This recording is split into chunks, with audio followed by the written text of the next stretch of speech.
दोस्तों, आज की कहानी बहुत ही ज्ञानवर्धक है। इसीलिए सभी से यह निवेदन है कि इस कहानी को पूरा अंत तक ध्यान से सुनिएगा, जिसे जानकर के आप यह जानेंगे कि कम उम्र में ही बुढ़ापा क्यों आते हैं। जैसे कि दोस्तों, सभी लोग जानते थे कि महात्मा बुद्ध एक राजा थे, लेकिन उन्होंने सब कुछ त्याग के एक सन्यासी का रूप ले लिया, तो इसीलिए उन्हें सब पता है कि हमें क्या खाना चाहिए, हमें कैसी दिनचर्या अपनाना चाहिए। तो दोस्तों, आज हम महात्मा बुद्ध के वो 12 महत्वपूर्ण नियम यानी कि एक और से का लो कि हम उनके पूरे जीवन के साथ हम जन वाले हैं। दोस्तों, इसलिए सभी से निवेदन है, सभी से गुजारिश है कि पूरी कहानी को ध्यान से जरूर सुन और उसे 12 बटन को सुनकर के अपने जीवन उतार लीजिए। मैं आपको गारंटी देता हूं कि आपको कभी बीमारी नहीं होगी और आपको कोई बुढ़ापा ही नहीं पाएगा। दोस्तों, इसे हम समझते हैं एक कहानी के मध्य से। एक बार की बात है, एक राज्य में वीर से नाम का एक राजा था। राजा बहुत ही दयालु, बहुत दयावान, और एक नया राजा था। उनके दो रानियां थी, उनके दोनों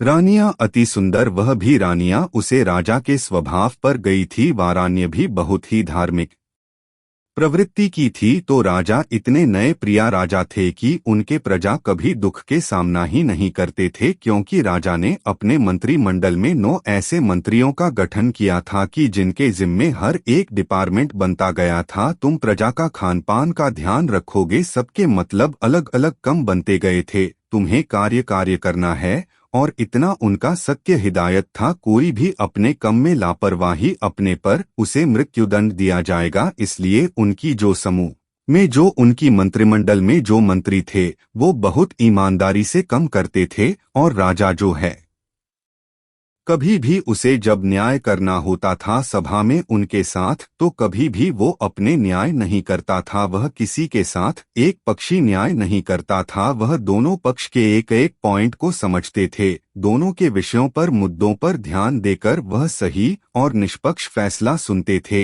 इस तरह से राजा के प्रजा के जो राज्य थे, उसमें सब प्रजा सुखी थे। अब राजा का एक नियम यह भी था कि हर हफ्ते एक सभा लगेगी। पूरे राज्य के जितने लोगों थे, उनकी एक सभा बुलाई जाती थी। किसके घर कितने अनाज हो रहा है, किसके घर खाने को नहीं है, उसे अनाज दिया जाता था। ऐसी एक प्रकार की व्यवस्था थी। तो उनके जो सभी जो है प्रजात है, वो एकदम सुख जीवन में चल रही थी। तो इसी समय से उनका राज्य आसानी से चल रहा था। साड़ी पराजय सुखी थी, और इसी सुखी के वजह से हमेशा जो है साड़ी पराजय राजा का गुणगान गे करते थे। ऐसे ही एक दिन सभा चल रही थी। इस स्वभाव में एक किसान और उसकी पत्नी आते हैं और कहते हैं, महाराज, आज हमारे पास एक बहुत बड़ी समस्या है, कृपया आप हमें हमारी समस्या का समाधान करें। राजा बोलते हैं, क्या बात है, बताइए। किसान कहते हैं कि मेरे 2 बेटे हैं। अभी मेरे बेटे की उम्र बहुत कम है, अभी उसकी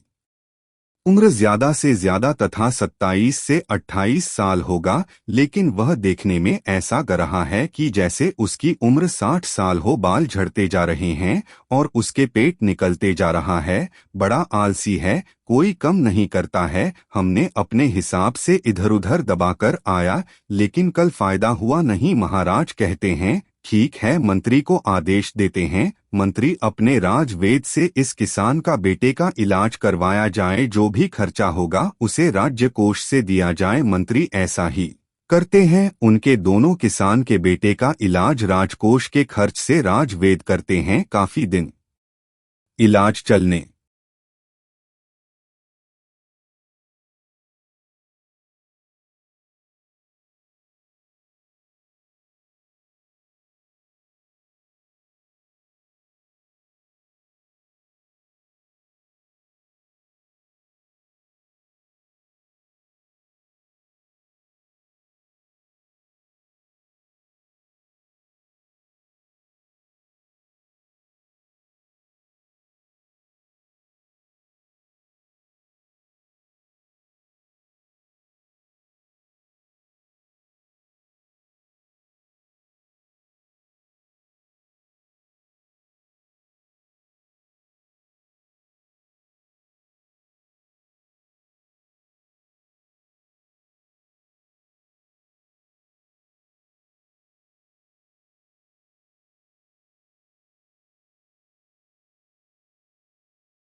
के बाद फिर वो किसान सभा में उपस्थित होते हैं और कहता है कि महाराज कोई आराम नहीं हुआ, मेरा बेटा वैसे की वैसे ही है। राजा कहते हैं ठीक है, हम इस पर विचार करेंगे। इस पर विचार चल ही रही थी कि इस गांव से, इस राज्य से दो लोग और आते हैं, पति और पत्नी रोटी हुए आते हैं, और वह भी वही कहते हैं, समस्या यही होती जा रही है। फिर धीरे धीरे सभा चल ही रहे थे कि ऐसे ऐसे एक एक करके पूरे गांव के आधा से ज्यादा लोग आए। राजा असमंजस में पड़ गए। उन्होंने तुरंत आपातकालीन सभा बुलाई कि सारे राजवेदों को बुलाया जाए, दूर दूर से राजवेदों को बुलाया जाए और दिखाए जाए कि आखिर ऐसी क्या समस्या है जिसकी वजह से हमारे राज्य के सभी नवयुवक बूढ़े दिखने लगे हैं। इस पर पूरा खोज करें, अनुसंधान करें। राजा का यह सख्त आदेश था, सारे मंत्रियों को जल्द से जल्द इस पर कार्यवाही किया जाए। पूरे राज्य के छानबीन थे, सबके घर के पता लगाया, बाहर से भी अवैध को बुलाया गया, जितने जितने प्रसिद्ध वैद्य थे सारे वेद को बुलाया गया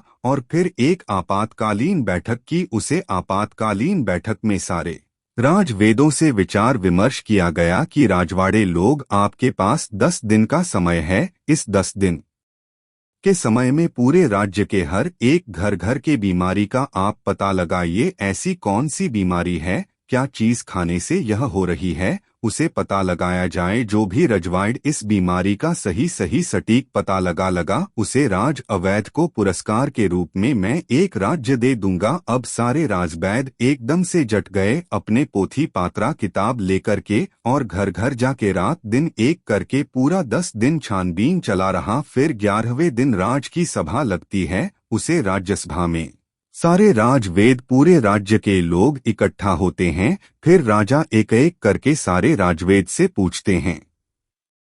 सारे राजवेद अपने अपने विचार रखते हैं। महाराज, हमने तो बहुत छानबीन किया और छानबीन के हिसाब से और सीढ़ियां और उपचार भी किया, लेकिन किसी को आराम नहीं मिल रहा है। तो उसमें से एक राजबहाद खराब होता है, जो बहुत बुजुर्ग था, उसकी उम्र लगभग 130 से 135 साल के थे, और उसने कहा, हमारा जो अपना निष्कर्ष निकाला, हमारा जो अपना अनुभव है, उसे अनुभव से हमें यही लगता है कि यहाँ के रहन-सहन, यहाँ के खाने में कुछ दिक्कत हो रही है, जिसकी वजह से यह सब हो रहा है, लेकिन हमारे पास इसका सटीक जवाब नहीं है। राजा उसे बुजुर्ग राज व्यर्थ की बात को सुनकर असमंजस में पड़ जाता है। 130 साल का बुजुर्ग बता रहा है, तो इसका समाधान क्या होगा? कुछ देर बाद भी राजा कहता है, राजवैद्य, आप अब इसका समाधान आप ही बताएंगे, क्योंकि हम आज 1 महीने से इसके कारण हम खुद बहुत ज्यादा चिंतित है। हमारी प्रजा परेशान होती जा रही है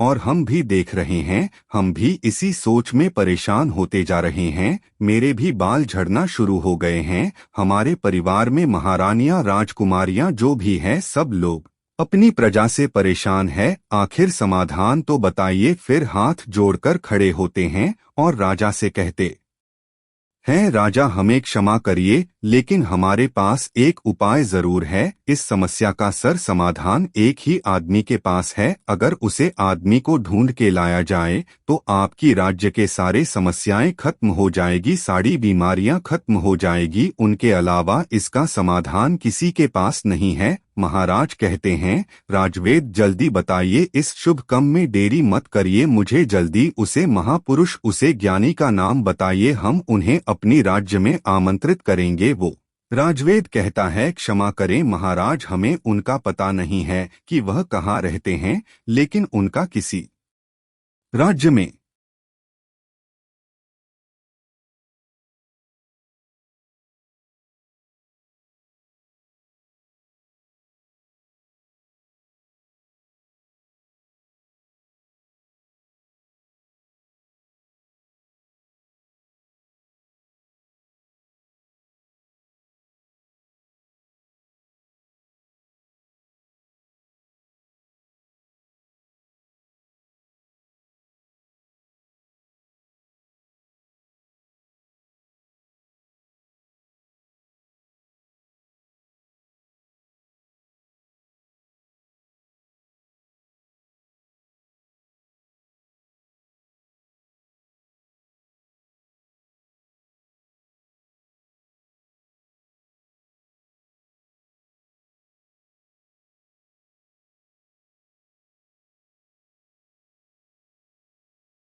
भेज करके पता लगाइए कि महात्मा बुद्ध किस राज्य में है, कहाँ पर वो उपदेश दे रहे हैं। केवल उन्हीं के पास इस समस्या का समाधान है और दूसरा किसी के पास इसका समाधान नहीं है। राजा यह बात जैसे सुनते हैं राजवेद के मुंह से अपने जो वो नव उनके मंत्री थे, जो सबसे काबिल मंत्री थे, उन्होंने उनको आदेश दिया कि जल्दी से जल्दी महात्मा बुद्ध का पता लगाया जाए और उन्हें आधार सम्मान के साथ अपने राज्य में लाया जाए। यह हमारा सख्त आदेश है। इसके लिए जितने भी सी चाहिए, जितने भी गुप्तचर चाहिए ले लीजिए और आप पता लगाइए इस समय महात्मा गौतम बुद्ध का उपदेश किस राज्य में चल रहा है। वह जरूर आएंगे, उनका हमारा संदेश भेजिए। अगर नहीं आते तो आप मुझे बताइएगा, मैं खुद उनके पास चला जाऊंगा अपने समस्या का निवारण लेकर। सारे मंत्री तुरंत चारों दिशा में फैल जाते हैं और काफी लगभग प्रयास करने के बाद, काफी मेहनत करने के बाद महात्मा बुद्ध काफी दूर राज्य में पता चला है कि वहां उपदेश दे रहे हैं। मंत्री वहां जाता है और महात्मा बुद्ध को प्रणाम करता है और कहता है, भगवान आपको हमारे राजा ने बुलाया है। हमारे राज्य में बहुत बड़ी बीमारी आ गया है, कृपया आप हमारे साथ चलने का कृपा करें। महात्मा बुद्ध इतने दयालु हंसमुख, उनका तो बस एक ही उपदेश था कि हमारे पूरे भारतवर्ष स्वस्थ निरोग रहे, किसी के माँ में चल कपाट ना हो, कभी कोई दुखी ना हो, सभी लोग हंसते रहे। जैसे ही उन्होंने सुना सैनिक के मुंह से, उन्होंने कहा क्यों नहीं तुरंत चलते हैं। और महात्मा बुद्ध उसे मंत्री के साथ मंत्री के राज्य में आने के लिए तैयार होते हैं और उनके साथ जो उनके शिष्य थे वह भी आते हैं। महात्मा बुद्ध को राजा दरबार में स्वागत करता है, उन्हें प्रणाम करता है, उन्हें सदर आमंत्रित किया जाता है, बड़े स्वागत सम्मान किया जाता है। और फिर वह राजा महात्मा बुद्ध से कहते हैं, आप यह हमारे प्रजा अब देख रहे हैं, इतनी विशाल प्रजा है, बड़े ही हंसमुख प्रजा थी, बड़े ही सुखी प्रजा थी, लेकिन आज इनके ऊपर बहुत भारी विपत्ति ए गई। जब इनके ऊपर विपत्ति ए गई है तो मान लो हमारे ऊपर भी विपत्ति ए गई है। यह प्रजा नहीं है, यह हमारे परिवार के सदस्य हैं, कृपया आप ही इन सब का समस्याओं का समाधान करें। महात्मा बुद्ध राजा की तो पहले ही प्रशंसा सुन चुके थे। राजा के सोच और विचार से महात्मा बुद्ध प्रभावित होकर महात्मा बुद्ध मुस्कुराते हैं, ऊपर राजा से कहते हैं, क्यों नहीं, यह तो कुछ नहीं है, सब ठीक हो जाएगा, यह समस्या सब लोग अपने आप पाल हैं। ऐसी बातें सुनकर राजा मुस्कुराता है, इतनी बड़ी समस्या है और महात्मा बुद्ध का रहे हैं, कोई समस्या नहीं है। तो राजा कहते हैं, ठीक है गुरुवार, जैसे भी हो आप हमारे प्रजा को ठीक कर दे। महात्मा बुद्ध के सामने एक केला खड़ा था, महात्मा बुद्ध उसे केले की तरफ इशारा करता है तो केला कहता है, ठीक है राजा, कल से मैं रोज सुबह 4 बजे आपके राज्य में हमको एक ऐसा खुला स्थान दे दीजिए जहां पर आपके राज्य के सारे लोग एकत्रित हो सके, जहां खुला वातावरण हो, जहां प्राकृतिक धूप आई हो, जहां प्रकृति की सारे हवाएं आई हो, सुनहरा माहौल हो, वहां पर कल हमारा 4 बजे से शुरू हो जाएगा लोगों को उपचार देना। लेकिन उससे पहले आप अपने राज्य में एक आदेश लागू कर दीजिए कि सब उसे स्थान पर, आपकी पूरी राज्य पे, और आप खुद उसे स्थान पर सभी लोग उपस्थित हो, सभी लोग को वहां से कल से ही उपदेश देना शुरू हो जाएगा और यह उपदेश 12 दिन तक चलेगा। 12 दिन करके एक एक उपदेश दिया जाएगा और 12वें दिन आपकी जो पूरी प्रजा है वह प्रजा स्वस्थ हो जाएगी। राजा शीशे की मुंह से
ये बात सुनकर बड़े खुश होते हैं। सिर्फ 12 दिन में राजा कहते हैं, ठीक है, जो भी खर्चा आएगा वो सारे हमारे राज्य को से दिया जाएगा। फिर वह शिष्य कहता है, कोई खर्चा नहीं आएगा महाराज, आप निश्चित रहिए, आप सिर्फ और सिर्फ अपने प्रजा में सख्त आदेश करवा दीजिए, जो 4 यहाँ उठकर नहीं आएगा उसे दंड दिया जाएगा। राजा ने यह आदेश लागू कर दिया और कहा, कल सुबह सबको वहां आना है। राजा ने एक बहुत बढ़िया सा स्थान निर्धारित किया और कहा कि कल पूरी प्रजा इस स्थान पर आएगी, हम भी आएंगे और वहां पर महात्मा बुद्ध की विचार को सुनेंगे और जैसे महात्मा बुद्ध कहेंगे हम उसके पालनपुर करेंगे और हमारे सारे गुप्तचर सबके घरों पर निगरानी रखेंगे। जो भी उपदेश का पालनपुर नहीं करेगा उसे सभा में दंडित किया जाएगा। यह सारी बातें घोषित करने के बाद पूरी प्रजा महाराजा को प्रणाम करती है और कहते हैं, नहीं महाराज, हम सभी लोग वहां पर उपस्थित होंगे। महात्मा बुद्ध को सभी लोग प्रणाम करके वहां से जाते हैं। उसे दिन की सभा वहीं पर स्थगित होती है। फिर अगले दिन कल से महात्मा बुद्ध के प्रवचन शुरू होने वाला था। उसमें वो उपदेश देने वाले थे। कल पहले उपदेश था तो वहां पर सबको कर बजे आना था। महात्मा बुद्ध वहां पर 4 बजे पहुंच जाते हैं और उसे राज्य के सारे लोग कर बजे पहुंच जाते हैं। फिर वहां पर महात्मा बुद्ध पहले उपदेश बताते हैं। वह पूरी राज्य को संबोधित करते हैं और अपने शिष्यों को इशारा करते हैं कि लोगों को बताओ। उनका शिष्य खड़ा होता है अपने स्थान से और कहता है, कल से पूरे राज्य के लोग 4 बजे उठाएंगे। सुबह 4 बजे, 4 बजे जो होता है वह ब्रह्मा मुहूर्त होता है। इसी 4 बजे सबको उठाना है।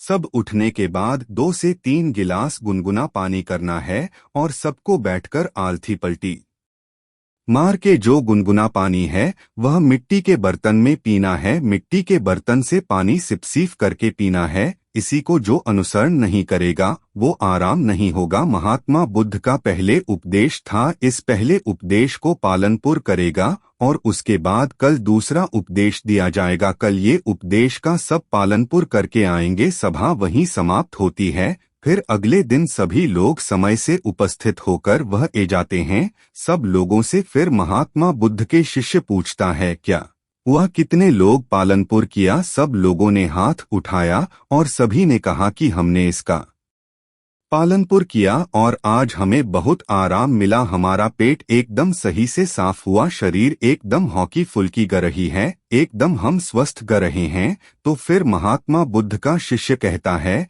अब दूसरा उपदेश जो करना है, सबको टहलने चलना है। यानी कि आज के जमाने में कहे तो सबको मॉर्निंग वॉक करना है। अपने अपने उम्र के हिसाब से सब कुछ चलना है। और चलना कितना है? 2 से 3 किलोमीटर। सबको 2 से 3 किलोमीटर चलना है। उसमें जो बच्चे हैं, नौजवान हैं, वो दौड़ेंगे और जो सामान्य लोग हैं, जो 40 से 50 की उम्र के हैं, वो तेज चलेंगे। और चल जो होगी 1 सेकंड में 1 कम और 1 मिनट में 60 कम तेज चलना है। और जो दौड़ सके वह दौड़ेंगे, बहुत तेज नहीं दौड़ना है। सब अपने क्षमता के अनुसार 2 से 3 किलोमीटर ज्यादा होगा पर कम नहीं। इसी हिसाब से सुबह चलना है, मॉर्निंग वॉक करना है। यह दूसरे दिन का उपदेश था। अगले दिन फिर से सभा शुरुआत होती है। फिर से लोग सभा में आते हैं तो सबसे पहले बुद्ध के शिष्य पूछता है कि 2 दिन का नियम सबने पालनपुर किया? सब लोग हाँ में हाथ उठाते हैं।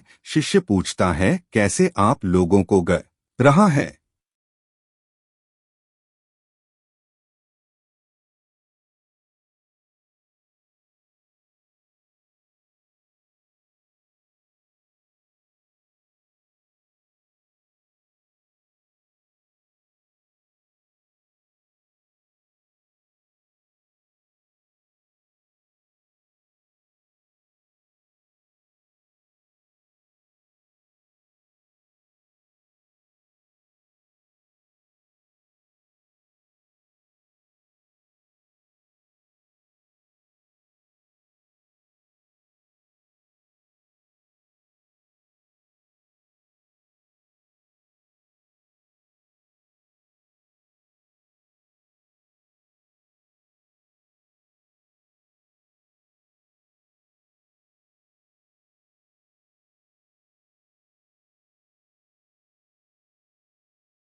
सब लोग कहते हैं बहुत अच्छा ग रहा है, ऐसे ग रहा है कि हमको कोई बीमारी ही नहीं। फिर शिष्य कहते हैं अब सब लोग योग करें, योग प्राणायाम अपने हिसाब से सब लोग करें। योग प्राणायाम में दो योग प्राणायाम जरूर शामिल होगा, एक कपालभाति, दूसरा अनुलोम विलोम। सारे शिष्यों ने कपालभाति और अनुलोम विलोम का विधि सभी को बता दिया। अनुलोम विलोम कैसे की जाती है, कपालभाति कैसे की जाती है, सूर्य प्राणायाम कैसे किया जाता है। सभी लोग कम से कम आधा घंटा से लेकर 45 मिनट तक डेली इसे करना है। तब इस दिन की भी सभा समाप्त होती है। अगले दिन फिर सभा शुरू होती है और उसे सभा में सारे लोग उपस्थित होते हैं। सारे लोग उपस्थित होने के बाद फिर सबसे दिनचर्या पूछी जाती है, किसने कितना अनुसरण किया। सब ने कहा अब तो हमको ऐसे ग रहा है कि अब हमको कोई बीमारी ही नहीं है, हमें कोई अलार्म नहीं लगाना पड़ता, हमें जगन नहीं पड़ता, मेरी 4 बजे अपने आप आंखें खुला जाती हैं। यह सुनकर महाराज बड़े खुश हुए, इतना बड़ा चमत्कार, बिना कोई पैसे की हमारी प्रजा ठीक हो रही है। महाराज तुरंत खुश होकर फिर महात्मा बुद्ध को प्रणाम करते हैं और बुद्ध से कहते हैं कि आप हमारे ही राज में रहिएगा, जाएगा नहीं। भगवान महात्मा बुद्ध मुस्कुराते हैं क्योंकि उनका तो कम ही है हमेशा हंसते रहना, क्योंकि वह चिंता नहीं करते। फिर वो कहते हैं अब सबका योग प्राणायाम सब कुछ हो जाने के बाद अब सब लोगों को अगला कम जो करना है, 300 ग्राम सबको सब खाना है। इससे और ज्यादा खा सकते हैं लेकिन कम नहीं। सब खाने के बाद सब लोग जो भी अपना अपना कम है कम करेगा। उसे दिन का भी ज्ञान समाप्त हुआ, सभा विसर्जित हुआ। फिर अगले दिन सभी लोग आते हैं, फिर सबसे पूछा जाता है किसको कितना आराम हुआ। सभी लोग कहते हैं कि हम तो पूर्ण रूप से एकदम ठीक से। कहता है नहीं, अभी तो आधी बाकी है, अभी तो आधा नियम और करना है। जब आप पूरे नियम को अनुसरण कर लोग तो आपको कोई बीमारी नहीं आएगी, बुढ़ापा तो छूमंतर हो जाएगी, बुढ़ापा पास नहीं आएगी, मर्दाना ताकत बरकरार रहेगी। हमारे महात्मा बुद्ध की तरह सभी के चेहरे पर चमक बनी रहेगी। फिर कहते हैं कि अगला उपदेश क्या है। अब सब लोग सब खाए हैं, सब मान लीजिए सब ने का लिया है 7 से 8 बजे तक। उसके 2 से ढाई घंटे बाद सबको अपने फूलदान लेना है, सबको फूल खाना है। खाने में क्या क्या खाना है, अब खाने का कोशिश यह बताता है। सबको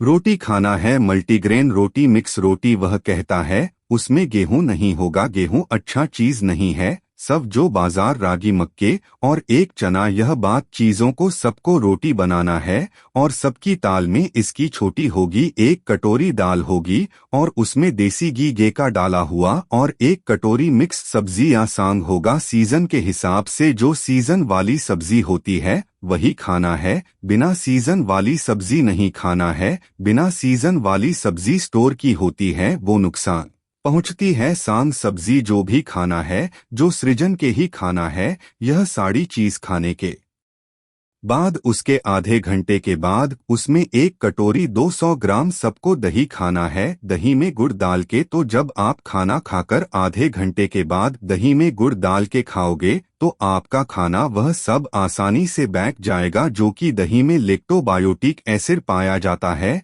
जो हमारे खाने को पचता है, हमारे लिवर को मजबूत बनाता है। इतना जो का उसकी सारी बीमारियां खत्म हो जाएगी। अब यह आज का उपदेश हो गया, कल सब इसको अनुसरण करके आएगा। तब सब लोग खुशी खुशी अपने घर जाते हैं, जैसे वह उपदेश में बताया गया। सब लोग उसका पालनपुर करते हैं। सब फिर अगले दिन की सभा होती है, सारे लोग सभा में उपस्थित होते हैं। सबसे पूछा जाता है किसको कितना आराम है। सारे लोग कहते हैं आहो भगवान, हमको तो कुछ बीमारी ही नहीं है, हम तो पूर्ण रूप से ठीक हो गए, हमको तो लगता ही नहीं कि हम कभी बीमार हुए थे। महाराज और खुश हो गए। राजा कहते वह यह तो खाने से सब लोग ठीक हो गए, खाने से सबकी बीमारियां ठीक हो गई। धीरे धीरे ऐसे देखने में ग रहा है कि सबका मोटापा भी अपने आप चले जाएगा। तब वह शिष्य कहता है रुकिए, अभी तो और कुछ बाकी है, अभी तो इतना ही है, आगे की और सुनिए। तो वह सबसे पहले यह बताता है आप लोग यह भी ध्यान रखना, खाना और पीना दोनों एक साथ नहीं करना है, या तो खाई या तो पी। खाने का तात्पर्य है अगर हम पानी पी रहे हैं, कोई भी तरल पदार्थ ले रहे हैं तो हम उसको खाने से 1 घंटे पहले या खाने के 1 घंटे बाद ही लेंगे। खाता समय 1 घट पानी नहीं पीना है और ना ही खाने के बाद हमें तुरंत पानी पीना है। खाना खाने के 1 या 1.5 घंटे बाद ही हमें पानी पीना है। इस बात को ध्यान में रखें। अब फिर बताते हैं शाम को क्या नाश्ता लेना है। जैसे सब लोग 10 से 11 बजे खाना खा लिया, अब सबको भूख जाएगी तो 4 बजे 5 बजे या लेना है कर से 5 बजे सबको 1 प्लेट सलाद लेना है और साला इन सब के ओजन के हिसाब से होगा। अगर किसी का 50 किलो वजन है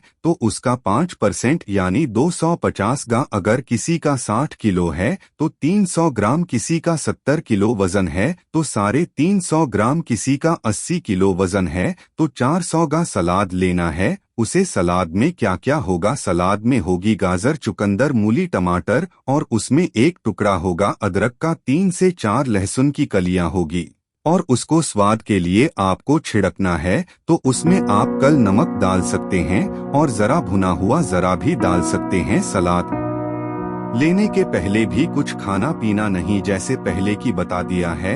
इसे फॉलो करें और अगले दिन आए तो उसे दिन की सभा समाप्त होती है। सब लोग अपने घर जाते हैं और जैसे तैसे वह नियम बताए गए थे सब लोग उनका पालन पूर्ण करते हैं। फिर जब वह अगले दिन सभा में आता है तो उनसे पूछा जाता है आप लोगों को कैसे ग रहा है, आपकी शरीर कैसे ग रहा है। सब लोगों के चेहरे पर मुस्कान और सबके चेहरा जैसे एक तेज की तरह चमक रहा था। ऐसे ग रहा था कि मानो इनकी ढलती उम्र थमसी गई है, इतना एहसास हो रहा था। फिर राजा बड़े खुश होते हैं, प्रजा खुशी खुशी से सब उत्तर दे दिए। फिर वह राजा महात्मा बुद्ध के चरणों में जाकर प्रणाम करते हैं। वह कहता है धन्य है भगवान, आपने तो सबको खाने से ठीक कर दिया। तो वह सिर्फ कहता है महाराज रुकिए, अभी तो और सारे उपदेश बाकी है। अभी जब मैं पूरा उपदेश बता दूंगा तो हमारे भगवान की तरह कोई बीमारी नहीं होगा, किसी को बुढ़ापा ही नहीं आएगा। राजा कहते हैं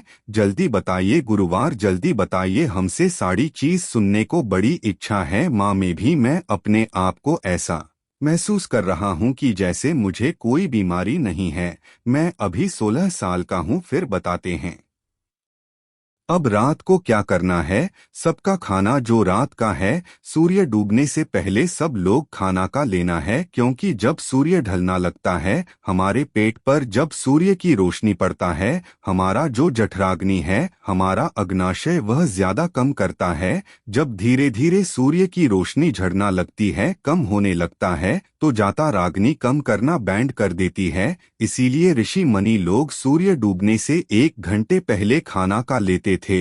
तो इसके 2 दे हैं। जब आप सूर्य डूबने के पहले खाना का लेंगे तो आपका सर खाना पाँच जाएगा और जब खाना पूर्ण रूप से अच्छी तरह से बैठ जाएगा, इसके फायदे एक तो आपके नींद बढ़िया आएगी। अगर आप लेट खाना खाता हैं, अपने जीवन को बिगाड़ लेते हैं, तो उसमें क्या होता है आपको जल्दी नींद नहीं आएगी, आपके पेट में अच्छे से खाना डाइजेस्ट नहीं होगी, बचेगा नहीं, इससे आपको गैस एसिडिटी बनेगी। इसीलिए आपको सूर्य उदय से 1 घंटे पहले रात की खाना का लेना है। और खाने में क्या क्या लेना है, वही मल्टीग्रेन रोटी और साग सब्जी के हिसाब से बस 2 चीज। और खाना कितना खाना है, नाम मंत्र यानी कि हल्का खाना खाना है जिससे लगे कि आपने खाना नहीं आया है। फिर उसके 1 घंटे के बाद आपको 1 गिलास दूध पीना है, उसमें 3 ग्राम हल्दी डाल देना है। हल्दी शुद्ध घर की होना चाहिए, बाजार की नहीं। उसे उबालकर फिर ठंडा हो जाए फिर आपको पीना है। हल्दी वाला दूध आपके सारी बीमारियों को नष्ट कर देगा, ये इतनी शक्तिशाली होती है। अब सब इसको पालनपुर करेंगे और उसको फॉलो करने के बाद दूध पीने के तुरंत बाद सोनी नहीं चला जाना है। दूध पी के 1-2 घंटे के बाद सोनी चला जाना है और आपको रात्रि के 10 बजे तक में सोनी चला जाना है। जब आप 10 बजे सो जाएंगे आपको फर्स्ट क्लास नींद आएगी, आपके सारे खाने डाइजेस्ट हो गए। जब आपको अच्छी नींद आएगी तो 4 बजे सुबह अपने आप आपके आंखें खुला जाएगी, आपको कोई टेंशन नहीं रहेगा, कोई बीमारी नहीं। आखिरी में शिष्य कहता है ध्यान से सुनिएगा, सबको वर्तमान में जीना है, सबको बच्चे की जिंदगी जीना है। जैसे जो छोटे बच्चे होता है उन्हें कोई टेंशन नहीं होता है। मेरे मम्मी का पड़ोसी से झगड़ा हो रहा है, पड़ोसी का पापा से झगड़ा हो रहा है, उसे कोई मतलब नहीं मेरे घर में खाना है या नहीं है। उसे छोटे बच्चे को जो खाना मिल जाता है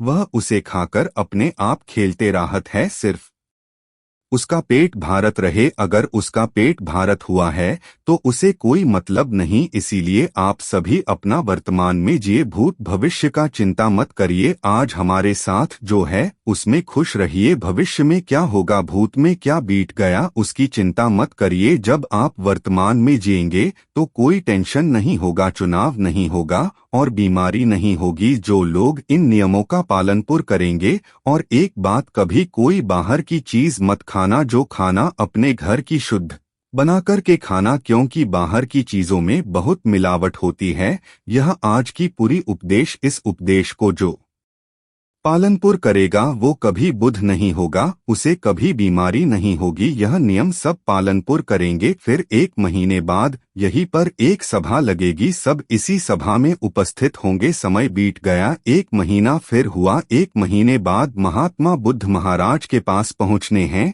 उनके दरबार में पहुंचने हैं। महाराज दूर करके उनके स्वागत सत्कार से सम्मान करते हैं और कहते हैं। महात्मा बुद्ध मुस्कुराते हैं, बताइए राजन, आप लोग करते हैं, आपका प्रजा लोग कैसे हैं? राजन कहते हैं, आहो भगवान, आपने जो उपदेश दिया है हमारी पूरी प्रजा ऐसे देखने में ग रही है। जो 60 साल के थे ग रहे 15 से 20 साल के हो गए, सबकी ढलती हुई उम्र रुक गई है। सब लोग रिष्ट पुरुष है। हमारे राजवैद्य लोग तो बैठकर आराम कर रहे हैं, उन्हें तो कोई दवा की जरूर ही नहीं है। सब लोग अपने आप तंदुरुस्त है। हमारी प्रजा भारी खुश है। मैं यही चाहता हूँ कि कल हमारे प्रजा आपकी दर्शन करना चाहती है। कल सभी को सभा में बुलट हूँ, कल के लिए आप कृपया करके रुक जाइए। और राजा अपनी पूरी प्रजा को एकत्रित करते हैं, पूरी प्रजा खुश होते हैं। इस उपदेश को जीवन भर पालनपुर करने का सब लोग वहीं पर प्राण लेते हैं। और राजा कहते हैं, आपने जो यह उपदेश दिया है मैं इसे अन्य लोगों तक भी पहुंचाऊंगा, ज्यादा से ज्यादा लोगों तक पहुंचाऊंगा। राजा और प्रजा के मुख से यह बातें सुनकर भगवान बुद्ध बेहद खुश होते हैं और फिर महात्मा बुद्ध वहां से चले जाते हैं। दोस्तों, उम्मीद है कि आपको कहानी पसंद आई होगी। आखिर तक कहानी में बने रहने के लिए मैं किसान शर्मा सभी का दिल से बहुत बहुत धन्यवाद करता हूं। तो मिलते हैं ऐसी किसी और नए वीडियो में, तब तक के लिए अपना ख्याल रखें।